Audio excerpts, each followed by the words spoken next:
Welcome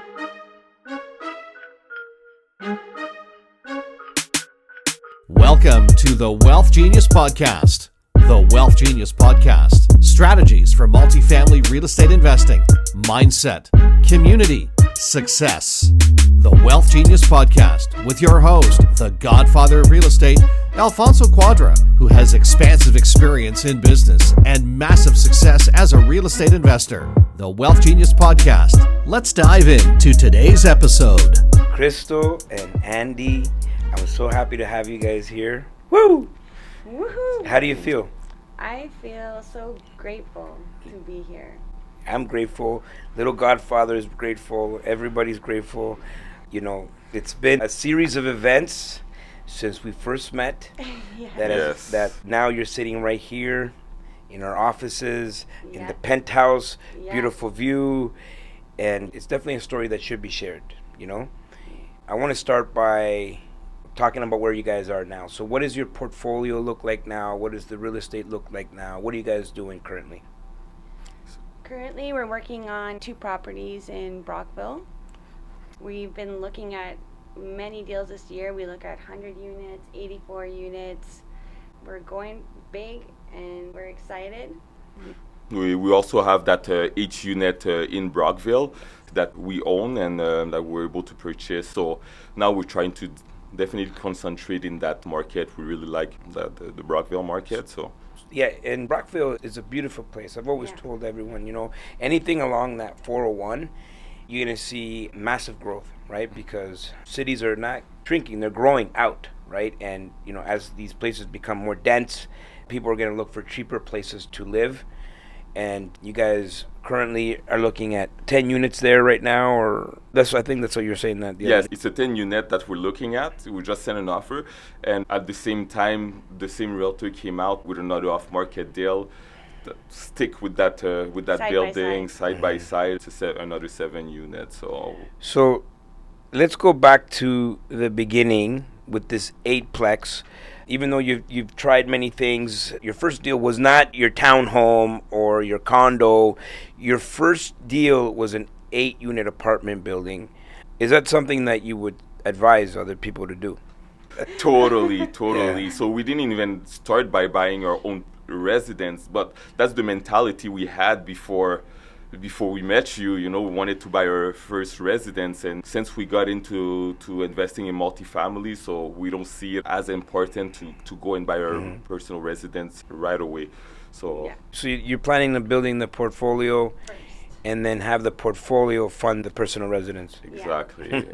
So let's go through that 8-plex. I mean, we say 8-plex like it's like, you know, it's just an 8-plex. But to someone watching this, potentially that would be the biggest deal that they could ever imagine doing, you know, in 8 units. I remember when I had a single, Okay.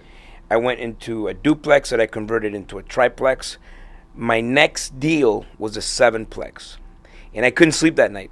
Like I just thinking about 7 people are gonna giving me rent, it was surreal to me. It was like, wow, 7 apartments, like that's just incredible. So, you know, don't forget that. I mean, for some people that's a huge step, and it's for you guys it's normal. It's like you're like 84 units, 100 units. So, you know, how did you find this deal?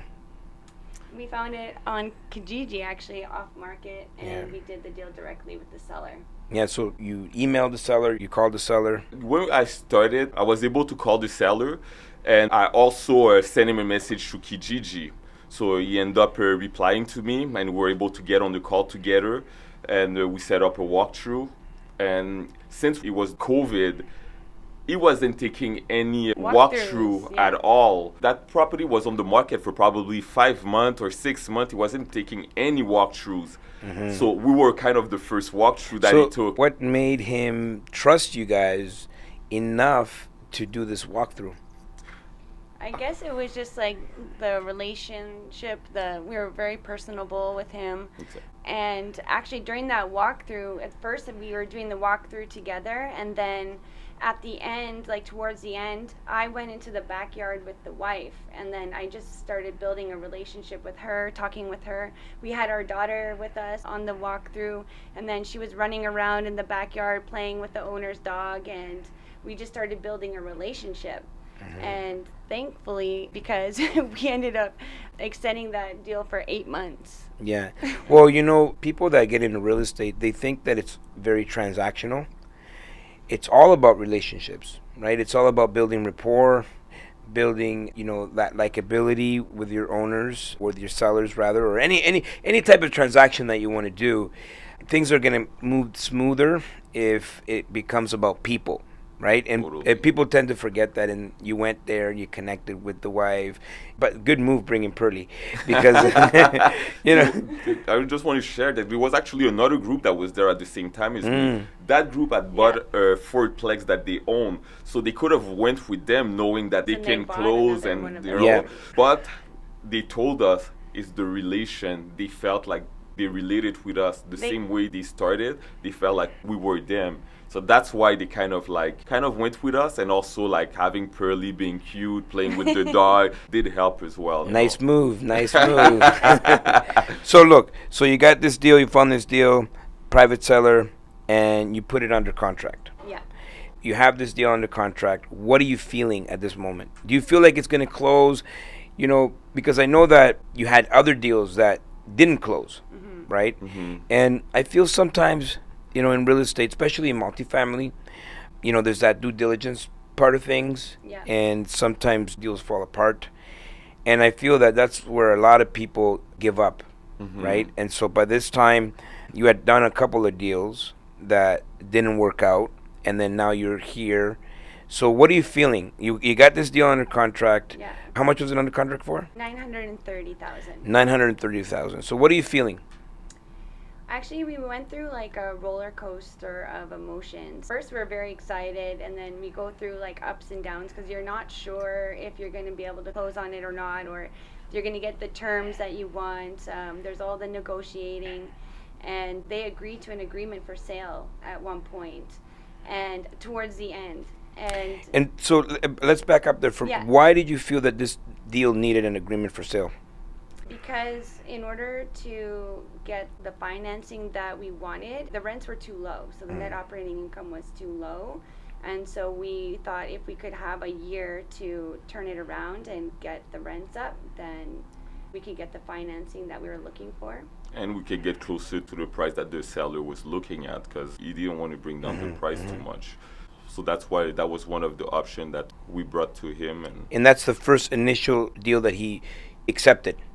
He didn't even know what was an agreement for sale, so we kind of had to educate him about that.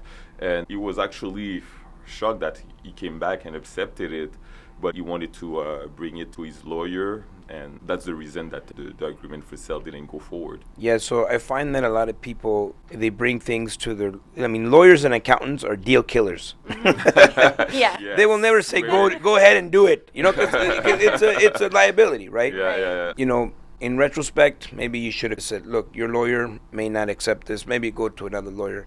But for whatever reason, he was spooked. But how long did that take? Their lawyer took 2 months to get back to us. 2 months. And it was over the Christmas holidays. And they came back and they said, listen, our lawyer said no, so we're not comfortable moving forward with the agreement for sale. And they said, we might need to put this back on the market. And I think our hearts sank because we put 8 months into this deal. 8 months. Was it under contract? It was Yeah, under it was under contract. contract. It was 8 under months. contract. You discovered that the numbers don't work the way Yeah. they need to work for the financing. You come up with a solution, an agreement for sale. They agree, but they need legal counsel. That takes 2 months, okay, because whatever, the lawyer wasn't around. Yeah, it was busy, whatever. Now they come back 2 months later and they're like, we're going to put it on the market because, we need to sell this thing. Yeah. So what do?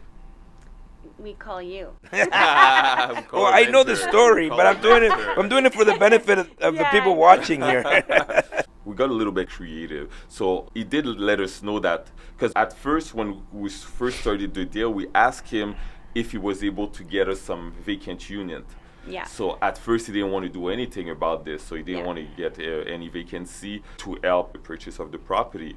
But by that time, it let us know that there was one person that was leaving. So now the numbers are starting to Look better. So what we came out, we said, be able to close and be able to do a quick close, but we would need it at 880. And we had it at 930, but we told him that we needed it at 880, and that was making the deal a little bit sweeter at that price. Yeah. Yeah, we said we'd close cash, but if he gave us the price we wanted, which was 880, and on the phone call he said, "Okay, we'll call you back tomorrow." What are you thinking at this point? We're like, "Oh my God!" Our please. heart is beating. Yeah. Our So heart is going. is he Blood calling emotion. the same lawyer again? Like, what's this guy doing, right? I don't know. We're stressing, we're sweating. Because we know that he's thinking about putting it back in the market. So I remember this was at the height of the market. Yes, at it the was. height Yeah. of the market. Yeah, so like things were selling for like 400,000 over asking. So we're like, we have no idea what's gonna happen. The phone rang 30 seconds later, and they said, "Done." Yeah, so that was a moment. Like, it's probably one of the best moments I've lived, like in terms of emotion. And What are you guys doing at this point? Like, they call you, they say, "Done," and you hang up the phone. What are you doing? I think we were literally like jumping and I was doing and the laps. I was celebrating. running back and forth in my house, jumping on the wall. I remember I can see it again. Like I was just going crazy, texting. It's like you won the Super Bowl. Yeah, exactly. You know, we won the Stanley Cup or the Super Bowl. Like, Yeah. And then it was like one of the greatest moments. Our daughter is looking at us like, what is going what on? is going on? Like, this guy is going nuts.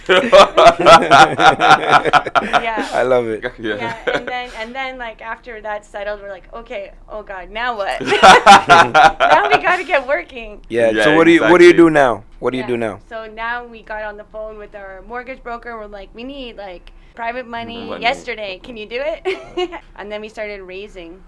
So Nice. we started taking action right So away. what was the close from the moment that they finally said done? When was the anticipated close? Like, when did you have to close the deal? 2 weeks. 2 weeks. And so within those 2 weeks, what are the things that you got to do? Well, we had to incorporate it. Mm-hmm. So we had to call our lawyer and see, can you do this like ASAP? We had to call our mortgage broker and say, like, can you find us this money? And he did. And We start raising. and start raising and start calling people and like, okay, if you can't, do you know somebody who can? And just hustle hard. And we did it in 4 days. Woo! What do you, like, that's not normal. No, honestly, the average person is probably going to think, like, okay, you guys are maybe, like, fudging the story a little bit. You know what I mean? Like, in 4 days, But- you raise this capital. But people doesn't see that. Yeah. Before we tried and Yeah. like they don't see the Yeah. the work Exactly. that Yeah. went in it. Like Yeah. we had a lot of deal where we tried to raise and it didn't work out. So Yeah. in that period there was a lot of learning. We've learned a lot from those. And you know, I remember even when we were truing raise, I was asking Crystal to criticize me. Yeah. And you know how it is, like asking your wife to criticize you. But I took it constructively. Sometimes it was hurting, but I never made anything about it. I took it constructively, and every time we were getting better and better and better until that time, you know. Yeah. Yeah, there was a lot of work went into that. Then we met with a lot of investors before then. Yeah. So you already were ready to go. Yeah. 4 days, you raise all the capital. What is the one thing that you could attribute that to? I would say Urgency. urgency. Mm-hmm. The sense of urgency, I think urgency. it was the biggest. You know what? I'm a big believer in that. Like, there's power in urgency. When you have to do something, you're gonna do it. You're know what gonna do it. I Yeah. think As long it's- as you're ready for it, because it's like, you know, it's like an Olympic athlete, right? They train for 4 years, right? And then on game day, now they have to dig deep and then perform. And you know, the training, all the 4 years training, that's what comes out that day. And so all of the deals that fell apart, all of the pain, all of the crushed feelings and crushed souls, you know, not doing deals, and then all of a sudden you got this one shot, Yeah. Yes. right? And you know, in 4 days you structured that whole deal, and it's amazing, guys. Congratulations. Yeah, thank you. Yeah. Thank Yeah, you. yeah. So what's the outcome? How much is the deal worth now? You bought it for 880. What's it worth now? It's worth 1.6 million. What are you even saying to yourself right now? You know what I mean? trying Like, to there's like pinch- almost $800,000 in In equity. exactly. Yeah, you guys are inspiring. I love the teamwork here. What is a piece of advice that you could offer people that are couples that are working together? Like, that can't be easy. You know, I know, I know it firsthand. You know, because I work with my wife as well. Yeah. So you know, I know that we had to kind of create a groove. Yeah. So what is the groove? Like, what? How do you guys work so well together? Yeah, it wasn't when we started. We did bump head a lot because we were trying to pass on the door both Same at the time. same time, you know. But what I would say would be one of my advice would be to each person find their roles. Because when we did that and started allocating roles, and I started respecting what she was doing without criticizing, that was her role, and she did the same thing with me. Like that's when we start like blooming and flourishing. Yeah, and then you also divide the tasks, right? So you can accomplish more. But if you're both like doing the same thing at the same time, you're not getting as much done. Yeah. And so you kind of figure out what each one's good at and what they're passionate about, and then kind of divide it that way.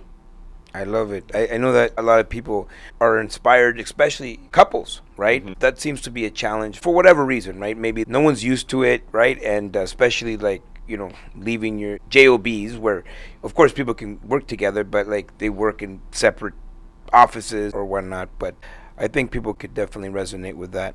So we want to leave people with some knowledge, some tips, some tangible things that they could do. So I want 3 tips each on real estate, on, you know, whatever you think that the audience needs to hear. So I'll start with you, Crystal. So I would say believe in yourself. You can do it. It's possible.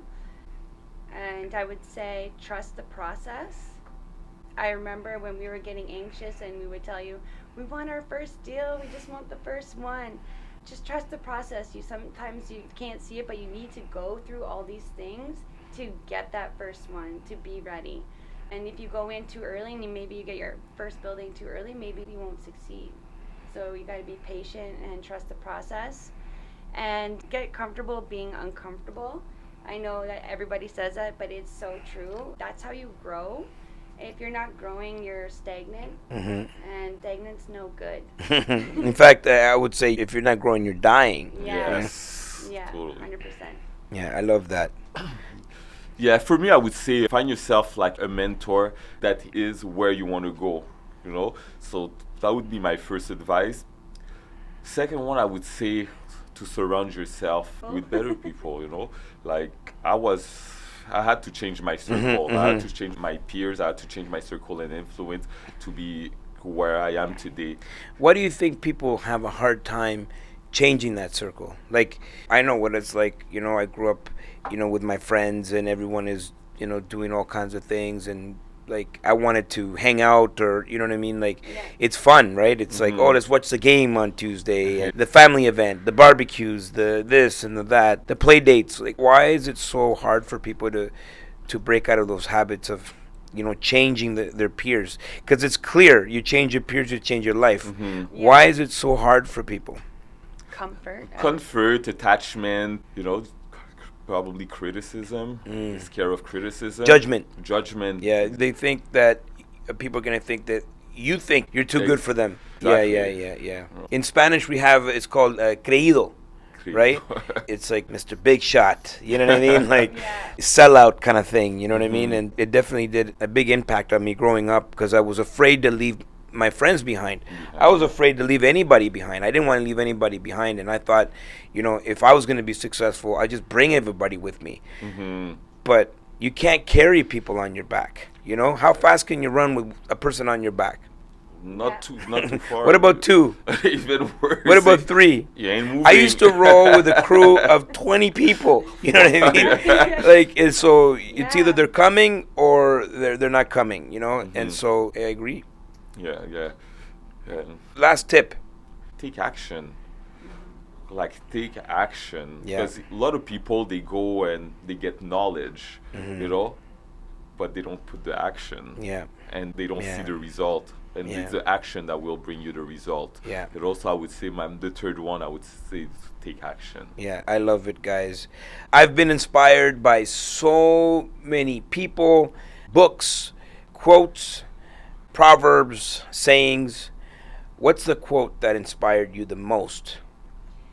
Ooh, the one that inspired me the most, I don't know, but the one right now that I'm trying to adapt is become the person you want to be now. Mm-hmm. That's the one for me right now. It's resonating with me. I'm constantly thinking about it and just being that person I want to be, the one that I see in the future. I need to be her right now.